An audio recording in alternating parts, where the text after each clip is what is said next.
भगवान श्री राम, लेकिन हमारे अंगद जी भी कम नहीं है। Last Tuesday how many of you were here? Raise your hands. बहुत ही कम लोग आए थे पिछले मंगलवार।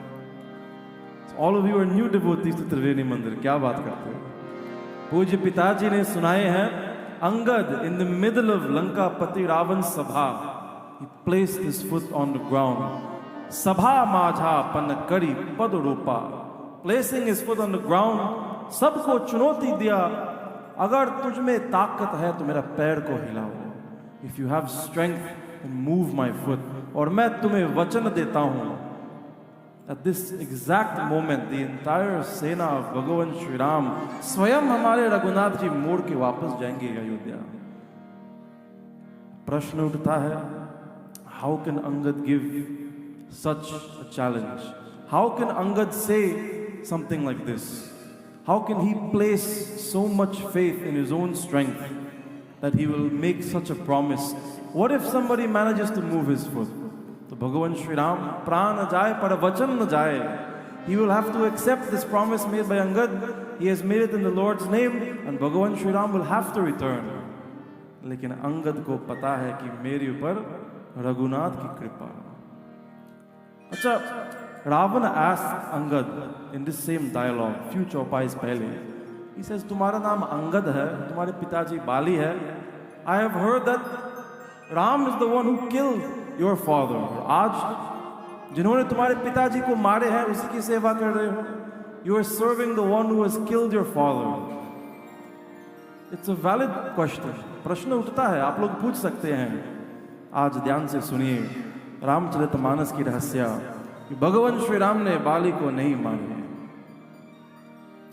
When Sugriv was going to fight Bali, तो भगवान श्री राम से, सुग्रीव तुम जाओ लड़ने के लिए, हम तुम्हारे साथ हैं, but we will stay behind. इस वृक्ष के पीछे हम रहेंगे, हम और लक्ष्मण, तुम निश्चिंत रहो, तुम लड़ो। तो Sugriva goes and he challenges Bali, सावधान रहो, सुग्रीव आए, चुनौती दे रहे हैं। कथा तो बहुत प्रसिद्ध है। बाली comes into the battlefield and when Sugriv attacks him, तो घुमा के फेंक देते हैं। He picks up Sugriv and throws him very far. और बार बार सुग्रीव आता है लड़ने के लिए और बार बार बाली उठा के फेंक देता है। As many times as Sugriv comes, he picks him up and he throws him back into the bushes. अब देखिए, Bali was thinking to himself, मैं बार बार इसको मार रहा हूँ, and every time he goes next to that tree, ये कौन सा च्यवनप्राश खा रहा है वहाँ पे, and then he comes back with renewed energy. तो सुग्रीव after 10 or 15 times भगवान श्री राम के सामने रो रहा है, बोले प्रभु अब क्या करूँ, मर जाऊंगा, आप कृपा करिए मेरे ऊपर। भगवान श्री राम ने कहा, सुग्रीव मैं तुम्हारे ऊपर कृपा तो कर रहा हूँ, लेकिन कृपा तुमको पहुँच नहीं रही है। I am giving you कृपा but it's not reaching you, क्योंकि तुम्हारे जीवन में गुरु नहीं है। You do not have a guru in your life. Sugriva ने कहा, प्रभु आपको गुरु बनाऊं? भगवान श्री राम से, no no no, I am your friend, मैं आपका मित्र हूं, मैं गुरु नहीं बन सकता हूं। एक काम करो, हमारे अनुज लक्ष्मण भैया को गुरु बना दो। तुरंत Sugriva falls at the feet of Lakshman भैया, बोले गुरुदेव बचाओ। लक्ष्मण भैया takes a vine from the tree, यज्ञोपवीत बना करके सुग्रीव को पहनाते हैं, and he calls him close and he says, आओ गुरु दीक्षा ले लो, गुरु मंत्र ले लो, and he whispers in the ear of Sugriv, Shri Ram, बोलो सियावर रामचंद्र भगवान की जय। सुग्रीव वापस जाता है लड़ने के लिए। This time he has more strength. बाली घबरा गया। He now realizes Sugriv is just as strong as him. आपको पता है बाली के पास एक वरदान है। Bali has a gift from Brahma ji. In the chest of Bali, a devata sits, and this devata has the power कि जो भी शत्रु सामने आए उनकी आधा शक्ति खींच लेता हूँ। Bali steals half of the energy of his enemies.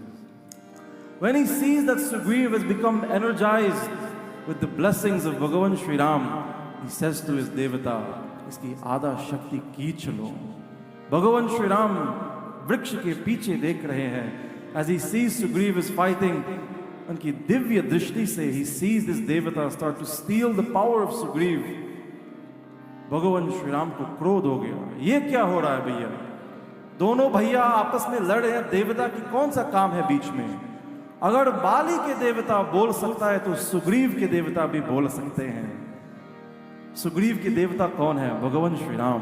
तुरंत हमारे Raghunath ji takes an arrow from his quiver, puts it on his dhanush, and he fires this arrow not at Bali, but he fires it at the devata who is residing in the chest of Bali.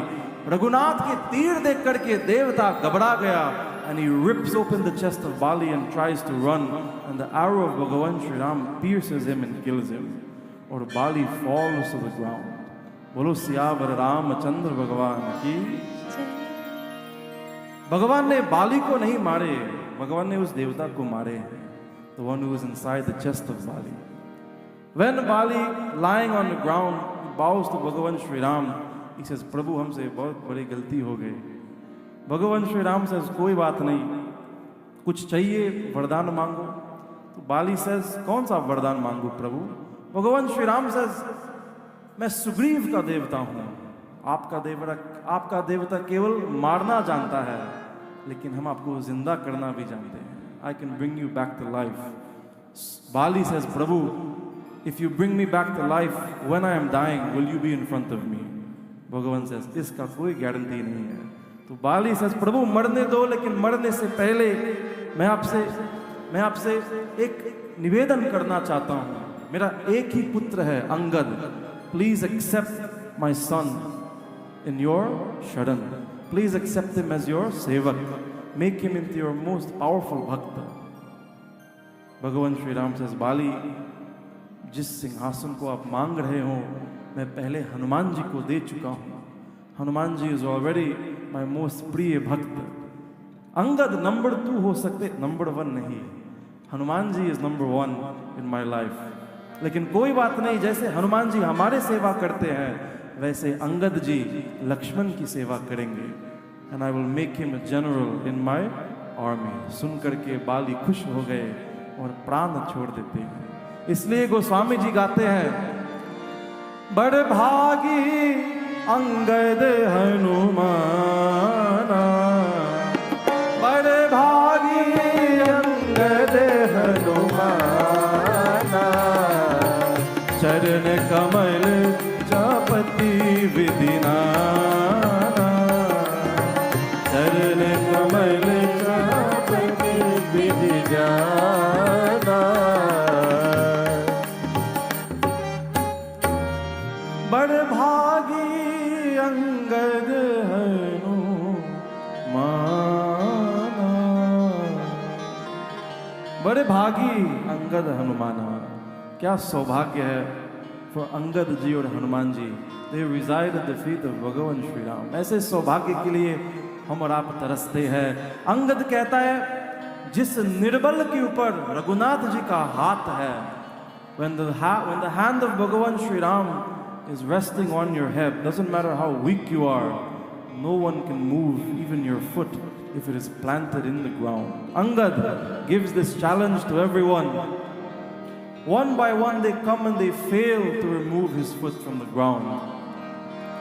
Cotton मेघ नाद सम सुबट उठे हर्षाई, जपटहि डरे न कपि चरण, पुनि बैठे ही सिर नाई, पुनि बैठे ही सिर नाई।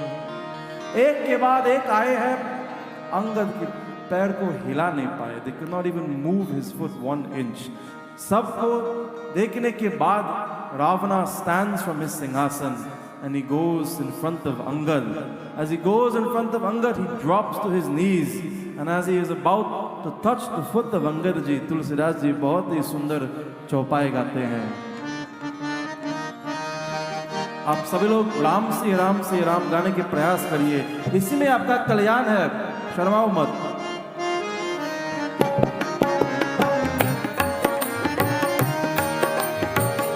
गहसीन राम चरण सट जाई, सुनत पिरामन अति सकुचाई।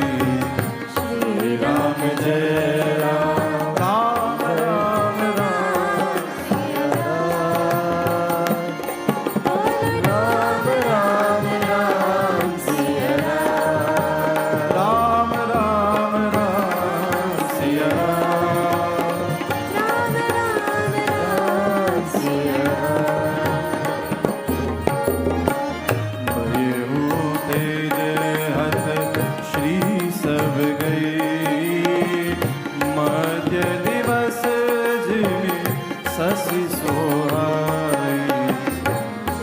राम जय Ram Ram Ram Siya Ram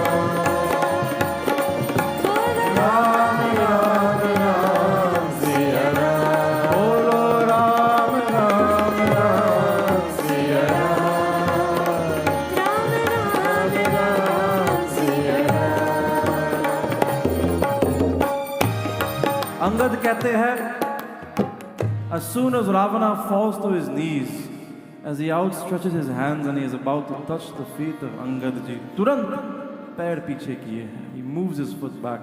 He laughs at Ravan. He says, मूर्ख, मेरे सामने झुक रहे हो, मेरे पैर पकड़ना चाहते हो, तुम महामूर्ख हो सच में. रघुनाथ का पैर पकड़ो, उसी में आपका कल्याण है. Instead of trying to grab my feet, grab the feet of Bhagavan Sri Ram, and he will forgive you in one instant and remove all of your paap, and he will rectify this entire situation. मेरे सामने क्यों झुक रहे हो Ravan? Why are you bowing in front of me? When Ravana sees, बड़ी बेइज्जती हो गई सबके सामने, he hangs his head and he reverses and goes back to his singhasan. As he sits on his singhasan, nobody has anything left to say to Angad. Looking at all of them, he smiles and he says, all of you standing in front of me, all of you sitting in front of me, all of you are dead men walking. You have no idea the fury that is about to be unleashed on this city. You have no idea the rage that has been trapped inside of the quiver of Bhagavan Sri Ram. Now when he takes out his arrows one by one, you were scared of Hanumanji who came and burned your city to the ground. लेकिन जलने के बाद फिर भी तुम सब बचे हो. Even though your city burned, all of you are still alive. Raghunath जब जलाएंगे लंका को, कोई बचेगा नहीं. When Sri Ram comes and burns this city down, all of you will burn with it. Saying this to everyone, looking at them with anger in his eyes, Angad turns and he leaves Lanka and he goes back to Bhagavan Sri Ram. Tulsidas ji कहते हैं,